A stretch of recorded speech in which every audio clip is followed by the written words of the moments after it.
హైదరాబాద్ రాయదుర్గంలో అమానుషం జరిగింది. ప్రేమించలేదన్న కారణంతో యువతి కుటుంబంపై దాడి చేశాడు ఆ యువకుడు.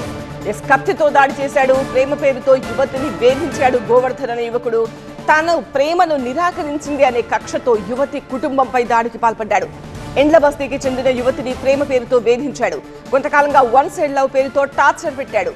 నిరాకరించడంతో కక్ష పెంచుకున్నాడు.